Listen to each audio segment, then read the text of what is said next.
When The Lion, the Witch, and the Wardrobe hit theaters in 2005, it looked like the next great fantasy franchise had finally arrived.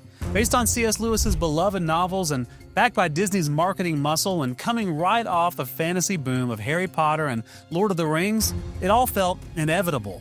And for a moment, it was. The film made nearly $750 million worldwide. There were video games and toys and Happy Meals. It was even one of the most memorable lines of an iconic SNL music video. Now, Narnia fever was real, but 5 years later, the series was over. Just 3 films in the franchise, and then it vanished, quietly and awkwardly and without any real sense of closure. So what happened? Well, the conventional wisdom at the time, at least according to one of the most popular Narnia videos on YouTube, is that the Chronicles of Narnia just wasn't built for the kind of cinematic universe that Hollywood really wanted. And as you'll see, there is some truth to that, but that's not the whole story by any stretch of the imagination. And today, we're going to talk about what really brought the Narnian films down. Not just creative challenges, but business conflicts, marketing missteps, and the kind of behind-the-scenes drama that kills even the most promising franchises. And with a reboot now in the works from Netflix and Greta Gerwig, we're also going to ask the question that everyone is really asking. Could it all happen again?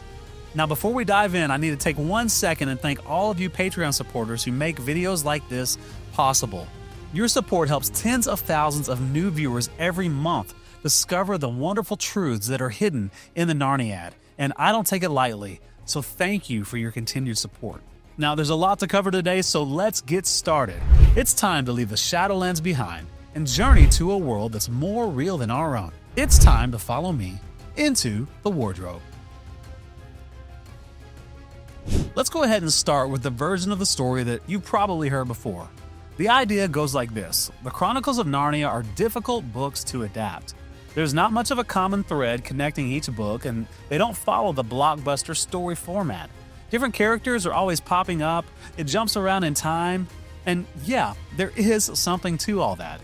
Unlike Harry Potter, where you've got the same characters growing up over one big story, Narnia books are more like separate adventures, and they're more focused on the deeper themes that you'll find in a quest, rather than a straight-up hero's journey. Now, after the 2005 blockbuster success, those challenges really started to show as the films progressed. Take Prince Caspian in 2008, for example.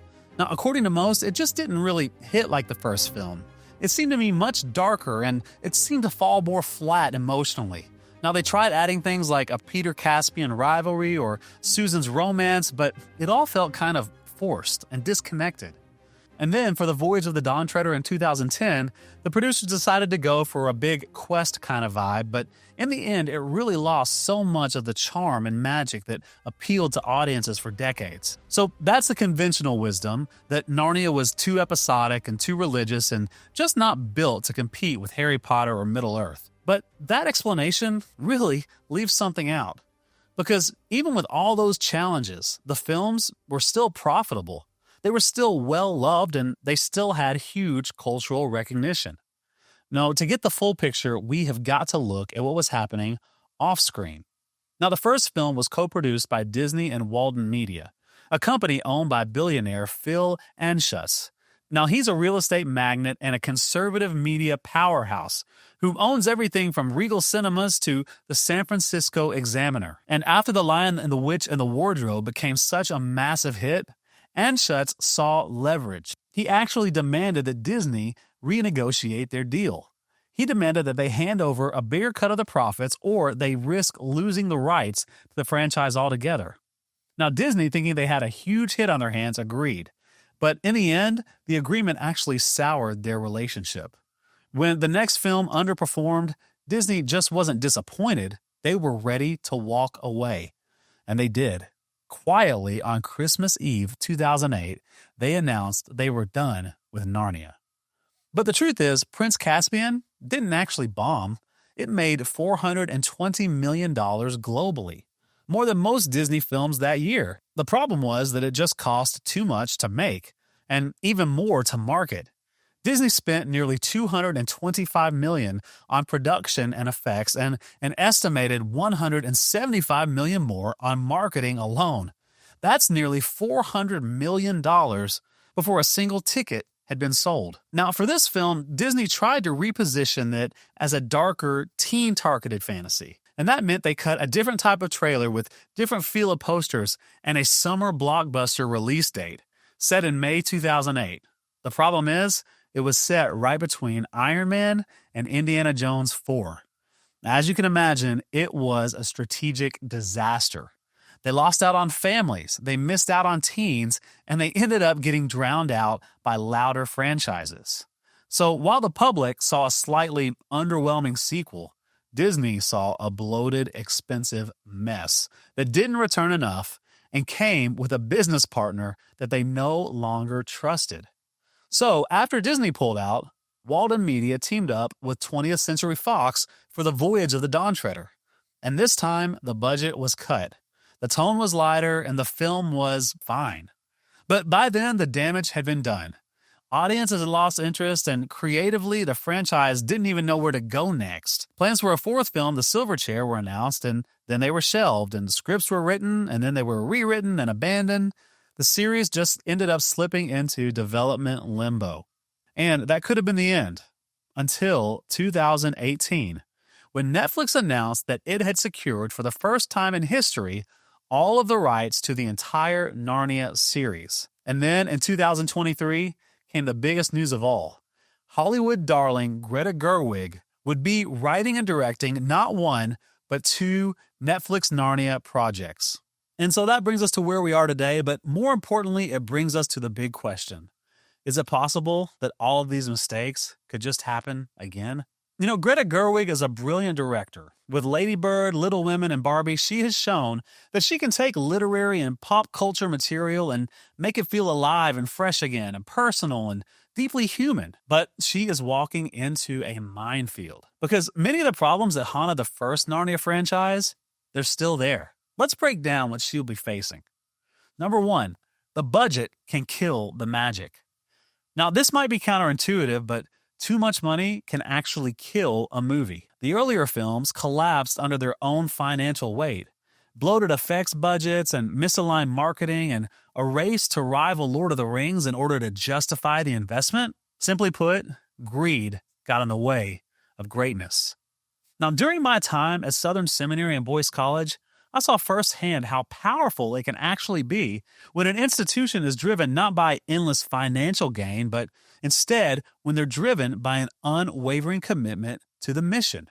And it's one of the things I love most about Boyce College. The fact that while other colleges have gone sideways in pursuit of fleeting things, Boyce has remained committed to the mission of preparing young men and women to confidently face an uncertain world by being truth-driven, Christ-centered, and future-ready. And from the encouraging community all the way to the renowned faculty, it's amazing how something so powerful can also be so surprisingly affordable. You know, I say it all the time because I believe our world needs Boyce College graduates now more than ever. So if you happen to be looking for a college or think you will be in the future, I cannot encourage you enough to check out the link for Boyce in the description below. And if you happen to visit campus, either through a personal tour or through a preview day, please reach out and let me know. I would love to personally join you on that tour and tell you why I think Boyce College is one of the best investments that a young person can make towards their future. Now, for C.S. Lewis, the magic of Narnia was never about profit either. It was about truth and wonder. A lamppost in the forest, an innocent sacrifice for a traitor, the certain death of winter. I believe if Greta Gerwig keeps the focus on the mission of Narnia over spectacle and budget, and if Netflix supports her vision rather than trying to develop a franchise, well, I believe Narnia could finally find its cinematic footing. For the next challenge, the studios must embrace the themes of Narnia and not dilute them. Now, this is a big one. The Magician's Nephew, which is the book that Gerwig is expected to adapt first, it isn't just a fantasy story, it's a creation myth. It draws heavily from Genesis, from Milton, from Christian cosmology. Aslan sings the world into being. Jadis's fall is a meditation on pride and power, and Diggory's temptation mirrors Eden. These aren't just side details, they are at the heart of the story. In the original films, they often tiptoed around these type of elements. They seemed afraid of alienating modern audiences, but that only made them feel more generic. You see, Greta Gerwig's adaptation has to go the other way. Let Diggory's ethical dilemma carry weight. Don't flatten the stakes just to be broadly appealing. What makes Narnia timeless isn't just that it's relatable, it's that it's rooted in something so much deeper, something that exists inside of us all. The next challenge that Greta will face is to remember her audience. She must remember who Narnia is really for. It's not just kids, it's not just teens, and it's definitely not just adults chasing nostalgia. Now, the Chronicles of Narnia are, and always have been, family stories, written with the intent that parents and children could experience them together. They're the kind of books that get read aloud and passed down and revisited over the years. And that's their magic. They work on so many levels. They're simple enough to stir the imaginations of a child, but they're deep enough to move in the hearts of an adult. Now, the first film understood that. The Lion, the Witch, and the Wardrobe was warm and accessible, and yet it was thematically rich. But with Prince Caspian, the studio tried to target a more teenage demographic. A darker tone, romance subplots, battle-heavy trailers, and in doing so, they really alienated the core audience that had made the first film such a success: families. Now, this reboot cannot afford to make that same mistake. Gerwig's vision must speak to everyone in the room. It should invite children to believe, while also giving parents something meaningful to hold on to. The strength of Narnia isn't in targeting a demo, it's bridging generations. And if this new adaptation can rediscover that universal appeal, it won't just succeed, it will endure. But above all, more than budget and more than tone, more than casting, one thing matters most, and that is faithfulness to the source. Because at the center of this entire universe is C.S. Lewis's vision. His themes, his values, his language, his understanding of sacrifice, temptation, wonder, redemption. These are the reasons the books still matter today, why they're still loved by readers around the world, across generations and cultures. Now, if the rumors and reports are to be believed, we may see some indication that Gerwig is already straying far from C.S. Lewis's original vision. And if that's the case, the adaptation might still look like Narnia on the outside, but on the inside, it will be hollow. And the audiences, especially the ones who know and love these stories, they'll feel it. The magic of Narnia doesn't come from marketing and special effects, branding, IP deals, or even cultural appeasement. It comes from the deep moral clarity, the imaginative daring, and the spiritual depth that Lewis infused into every page. That's what makes Narnia timeless. Honor that, and you don't just make a good adaptation. You make something truly great.